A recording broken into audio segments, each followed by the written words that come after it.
তোমাদের শেখাবো নতুন একটা রেসিপি। সেটা হলো এটা ফুলুরি।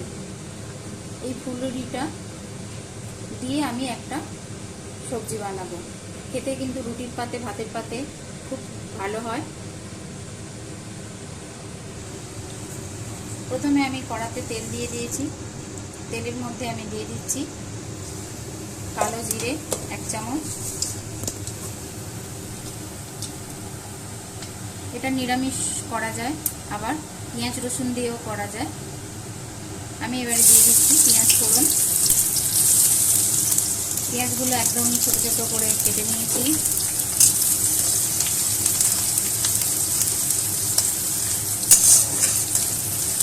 পেঁয়াজ দেখো লাল লাল করে ভাজা হয়ে গেছে। এবারে আমি এর মধ্যে দিয়ে দিচ্ছি আদা বাটা 1 চামচ। আমি আদা বাটা দিলাম।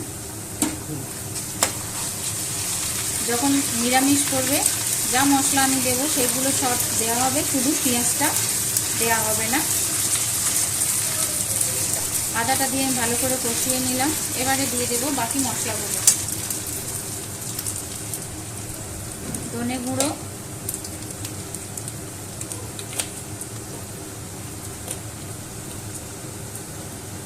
জিরে গুঁড়ো,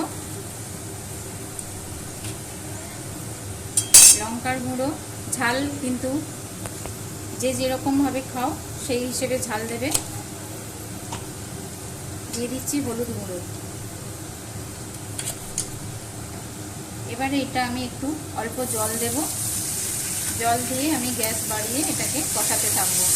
যতক্ষণ না মশলার গন্ধটা চলে যাচ্ছে ততক্ষণ পর্যন্ত এটাকে কষাতে হবে, নাহলে মশলার গন্ধ ছাড়বে। আমি এইরকম দুটো টমেটো নিয়েছি, এগুলোকে ছোট ছোট পিস করে কেটে নেব। মশলা আমার কষানো হয়ে গেছে। এবারে আমি যে দুটো টমেটো দেখিয়েছিলাম সেই দুটো টমেটো কেটে নিয়েছি ছোট ছোট করে, দিয়ে দিলাম। এবারে এর মধ্যে আমি দিয়ে দেবো নুন। নুন স্বাদ মতো।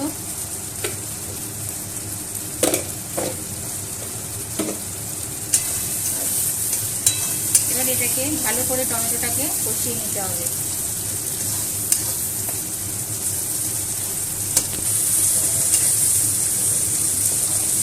আমার দেখো টমেটো দিয়ে মশলাটা কষানো হয়ে গেছে, পুরো তেল ছেড়ে গেছে, দেখতেই পাচ্ছ। এবারে এর মধ্যে আমি যে ফুলুরিগুলো করেছিলাম সেই ফুলুরিগুলো এবারে এর মধ্যে আমি দিয়ে দিচ্ছি।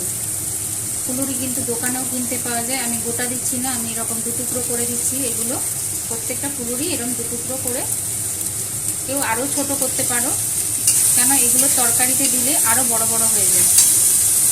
সব ফুলুরিগুলোকে টুকরো করে নিয়েছি। নিয়ে এবারে আমি এগুলোকে ভালো করে একটু নাড়াচাড়া করে নিচ্ছি। এই ফুলুরি কিন্তু বাড়িতে না বানাতে পারলে দোকানে কিনতে পাওয়া যায়, দোকান থেকে কিনে এনেও করা যায় এটা। এবারে আমি এর মধ্যে জল দিয়ে দিচ্ছি।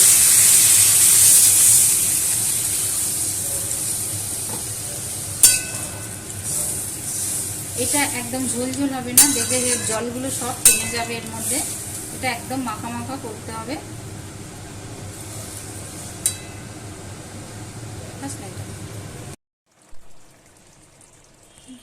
আমার তরকারিটা কিন্তু হয়েছে, দেখো কত বড় বড় সব হয়ে এক কড়া তরকারি হয়ে গেছে ফুলে। এগুলো ভীষণ ফুলে যায়। ছোট ছোট আরো ছোট ছোট করতে পারলে ভালো হয়। আমি দু টুকরো করে দিয়েছিলাম কিন্তু ভীষণ বড় বড় ফুলে গেছে। এবারে এইভাবে আমি ঝোলটা রাখছি। এটা যখন খাবে তখন একদমই শুকনো হয়ে যাবে। পারলে আরেকটু জল দিয়ে তোমরা ফুটিয়ে আরেকটু ঝোল ঝোল করতে পারো, কেন এইরকম মাখা মাখা রাখাটা হবে। আমি এর মধ্যে দিয়ে দিচ্ছি গরম মশলা গুঁড়ো। ব্যাস, আমার তরকারি রেডি। তাহলে আজকে একটা নতুন রেসিপি শেখালাম, ফুলুরির তরকারি। খুবই ইজি, সহজ পদ্ধতিতে, এবং খেতেও খুব সুস্বাদু। রাতের রান্নার জন্য একদম রেডি হয়ে গেল। তো বন্ধুরা, কেমন লাগলো অবশ্যই তোমরা কমেন্ট বক্সে জানাবে। লাইক শেয়ার করতে ভুলবে না, এবং এখনও যারা আমার চ্যানেলটাকে সাবস্ক্রাইব করোনি তারা তাড়াতাড়ি সাবস্ক্রাইব করে ফেলো। টাটা।